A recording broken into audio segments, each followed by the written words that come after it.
Bismillahirrahmanirrahim. Assalamu alaikum students. We were discussing about chapter number 6, which is structure of an atom. आज जो हमने अपने lecture में major terms पढ़नी है वो है वैलेंसी एंड आयंस. वैलेंसी को डिस्कस कर लेते हैं. What is valency? It is the capacity of an atom to combine with the other atom, और the number of electrons that an atom wants to lose, gain or share is called its valency. यानी किसी भी atom की capacity, capability कि वो किसी दूसरे atom को अपना इलेक्ट्रॉन दे दे या ले ले या फिर उसके साथ शेयरिंग कर ले अपने इलेक्ट्रॉन्स की, तो उस कैपेसिटी को आप क्या बोलोगे? Valency. For example, sodium atom loses 1 electron, so it's valency is 1. पिछले लेक्चर में हमने कुछ एलिमेंट्स के स्ट्रक्चर डिस्कस किए थे, डिस्ट्रीब्यूशन की थी हमने इलेक्ट्रॉन्स की. तो सोडियम एटम जो था उसके आउटर मोस्ट शेल में 1 इलेक्ट्रॉन बचता था. ठीक है, तो इसका क्या मतलब है? बजाय ये कि वो 7 इलेक्ट्रॉन्स लेने के वो अपना 1 इलेक्ट्रॉन देना पसंद करेगा, इजी फील करेगा इलेक्ट्रॉन देने में, 1 इलेक्ट्रॉन देने में. तो इसकी वैलेंसी भी क्या होगी? 1. इट मीन्स उसके अंदर कैपेसिटी है, कैपेबिलिटी है कि सोडियम एटम 1 इलेक्ट्रॉन दे सकता है. So it's valency will be 1. इसी तरह फ्लोरीन एटम जो है वो भी 1 इलेक्ट्रॉन गेन कर सकता है, ले सकता है. So it's valency will be 1. Hydrogen share 1 electrons, it's valency is also 1. पिछले लेक्चर में हमने हाइड्रोजन के बारे में भी पढ़ा था कि वो अपना इलेक्ट्रॉन एक दूसरे हाइड्रोजन एटम के साथ शेयर कर लेता है, तो उन दोनों का आपस में आउटर मोस्ट शेल जो है वो कंप्लीट हो जाता है और वो मॉलिक्यूल की फॉर्म में अपना एटम जो है वो मॉलिक्यूल की फॉर्म में ले आते हैं. So hydrogen valency will be 1. Copper, magnesium, oxygen, these all have valency number 2. Valency of aluminium and nitrogen is 3 and valency of carbon is 4.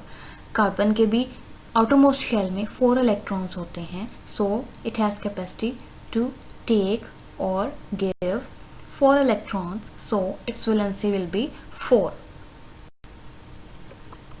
तो जैसा कि हम वैलेंसी के बारे में पढ़ चुके हैं, तो हमें ये भी पता होना चाहिए कि वैलेंस इलेक्ट्रॉन्स क्या होते हैं.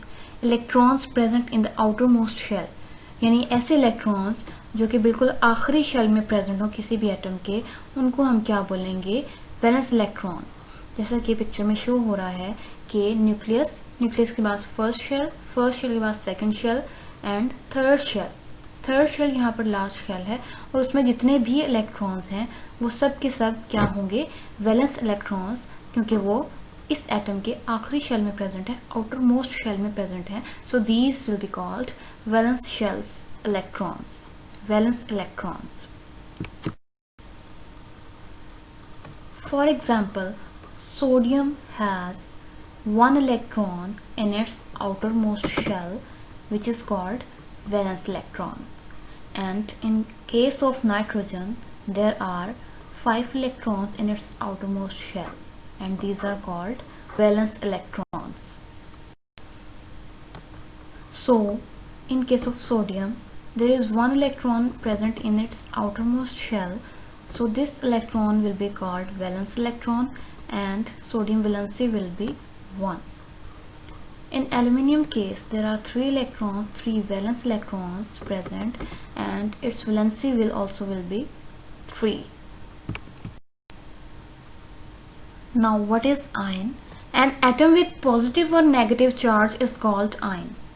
कोई भी एटम जिस पर पॉजिटिव या फिर नेगेटिव साइन हो उसे आप क्या बोलोगे? आयन. विदाउट एनी साइन वो आयन नहीं कहलाएगा. ठीक है, किसी भी एटम पर जब पॉजिटिव और नेगेटिव साइन नहीं होगा तो वो जस्ट एक एटम होगा, लेकिन अगर उस पर पॉजिटिव और नेगेटिव साइन लिखा गया है तो उसको आप क्या बोलोगे? Ion. For example, sodium ion, chloride ion, oxide ion and copper ion. Next, ion को फर्दर 2 टाइप्स में डिवाइड किया जाता है. अगर कोई भी न्यूट्रल एटम अपना इलेक्ट्रॉन जो है वो किसी और एटम को दे देगा तो क्या होगा? कि नंबर ऑफ प्रोटॉन्स ज़्यादा हो जाएंगे? पहले तो हमने पढ़ा है ना कि number of protons are equal to the number of electrons.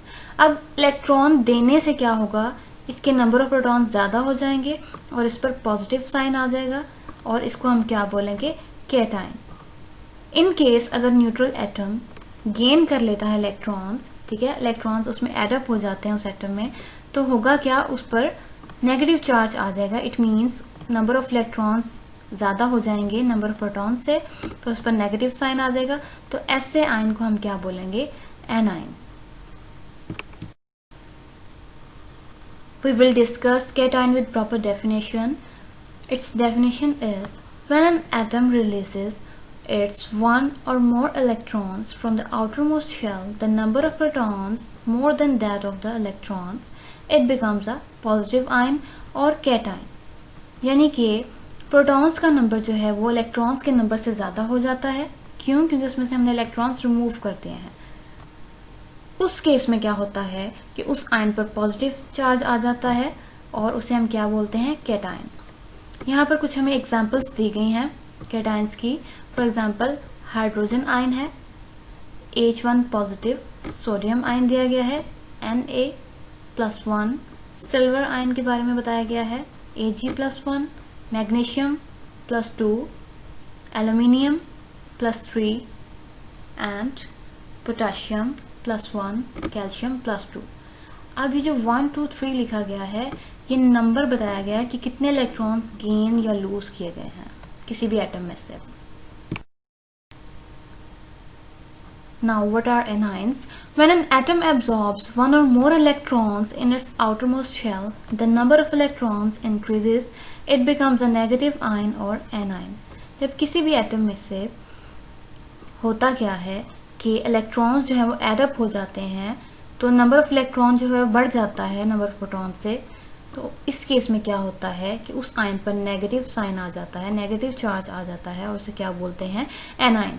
For example fluoride ion F-1, chloride ion -1, oxide ion O-2, sulphide ion S-2, phosphide ion P-3। These are some examples of anion. Now there is a question, how is sodium chloride NaCl formed? It is actually 3-step process.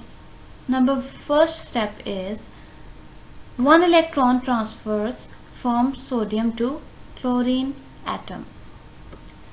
होगा क्या कि sodium atom जो है उसके outer most shell में 1 electron present होता है, ठीक है, जबकि क्लोरीन के आउटर मोस्ट शेल में 7 इलेक्ट्रॉन्स प्रेजेंट होते हैं। तो बजाय ये कि क्लोरीन अपने सारे इलेक्ट्रॉन्स सोडियम को दे, सोडियम के लिए ज्यादा आसान है कि वो अपना एक इलेक्ट्रॉन क्लोरीन को दे दे। स्टेप 2 में क्या होगा, आयंस आर फॉर्म्ड। अब क्या होगा कि सोडियम ने अपना एक इलेक्ट्रॉन दे दिया है क्लोरीन को, तो इलेक्ट्रॉन देने से क्या होगा, इसके नंबर ऑफ प्रोटॉन ज्यादा हो जाएंगे और सोडियम पर कौन सा चार्ज आ जाएगा, पॉजिटिव चार्ज आ जाएगा और ये क्या बन जाएगा, कैटाइन बन जाएगा। उसी तरह से क्लोराइड आयन जो है वो किस तरह से बनेगा कि क्लोरीन जो है उसने सोडियम से एक इलेक्ट्रॉन ले लिया है, इलेक्ट्रॉन गेन करने से क्या हुआ है, इसके नंबर ऑफ इलेक्ट्रॉन ज्यादा हो चुके हैं than the number of protons, so ये क्या बन जाएगा, एनाइन बन जाएगा which is of negative sign. So ions are formed. Third step में क्या होगा, negative and positive ions attract each other.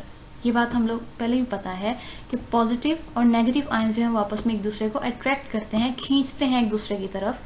So attraction से क्या होगा, हमारे पास एक कंपाउंड बनेगा विच इज NaCl। N और C यहाँ पर कैपिटल रखना है, you know about the symbol in class 6। So NaCl is known as table salt, which is sodium chloride. So sodium chloride is also called table salt, जिसको हम अपने खानों में भी इस्तेमाल करते हैं।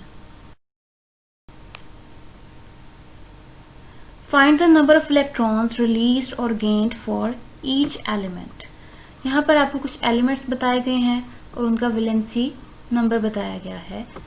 फॉर एग्जाम्पल पोटाशियम की वैलेंसी जो है +1 है, ऑक्सीजन की -2, कैल्शियम की +2 एंड क्लोरीन की -1। वैलेंसी के बारे में हम पढ़ चुके हैं। It is the capacity for an atom to combine with the other atom. So हमने बताना क्या है, नंबर ऑफ इलेक्ट्रॉन रिलीज्ड, कि पोटाशियम में कितने नंबर ऑफ इलेक्ट्रॉन रिलीज हुए हैं या फिर कितने नंबर ऑफ इलेक्ट्रॉन पोटाशियम ने गेन किए हैं।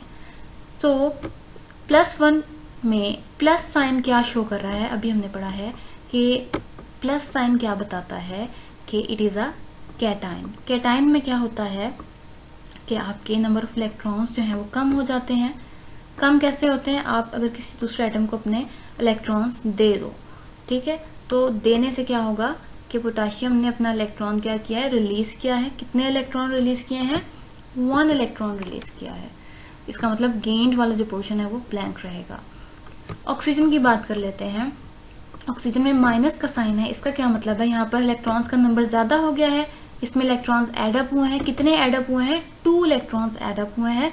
सो यहाँ पर हम गेन्ड वाले कॉलम में लिखेंगे 2 इलेक्ट्रॉन्स गेन्ड, ठीक है। कैल्शियम की बात कर लेते हैं। प्लस पॉजिटिव साइन क्या शो कर रहा है, यहाँ से इलेक्ट्रॉन रिमूव हो चुके हैं। सो 2 इलेक्ट्रॉन्स रिमूव हुए हैं, इसका मतलब यहाँ पर 2 इलेक्ट्रॉन्स रिलीजेस और गेन्ड वाला कॉलम खाली रहेगा। क्लोरीन की बात कर लेते हैं। इसमें -1 दिया गया है आपको, तो इसका क्या मतलब है कि क्लोरीन ने अपना 1 इलेक्ट्रॉन जो है वो गेन किया है, ठीक है, किसी भी दूसरे एटम से अपना 1 इलेक्ट्रॉन गेन कर लिया है और इस पर माइनस चार्ज आ गया है। सो यहाँ पर गेन्ड वाले कॉलम में क्या आएगा, 1 आ जाएगा। तो इस तरह से आप किसी भी एलिमेंट की वैलेंसी यूज करते हुए आप बता सकते हो कि इसमें कितने नंबर ऑफ इलेक्ट्रॉन्स रिलीज या फिर गेन्ड किए हैं। Now there is extend your thinking that when a glass rod is rubbed with silk, the rod becomes positively charged. What type of particle in the atoms in the rod has been removed?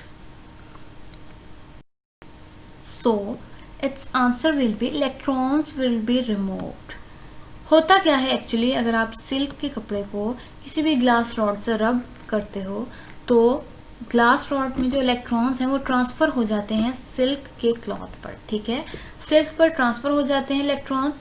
In case जो glass rod है वहां पर electrons की amount कम हो गई और वहां पर पॉजिटिव चार्ज ज्यादा हो जाता है, जिसकी वजह से रॉड पर पॉजिटिव चार्ज आ जाता है और सिल्क पर नेगेटिव चार्ज आ जाता है।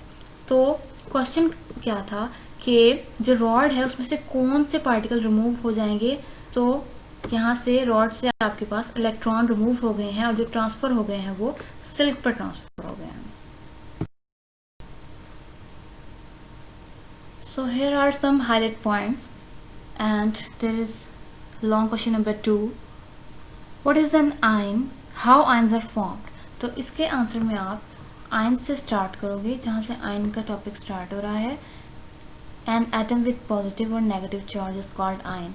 यहाँ से आप स्टार्ट करोगे और इसको एंड आप कंपाउंड्स तक करोगे, सी द टेबल से पहले तक। अब आपने इसको लिखना कैसे है, फर्स्टली आप आयन की हेडिंग दोगे और आयन की डेफिनेशन बताओगे, साथ उसकी मैक्सिमम 2 एग्जाम्पल्स दोगे, ठीक है। एग्जाम्पल्स में आपने पूरा नेम लिखना है उसका और उसके सिंबल डालने हैं, ठीक है।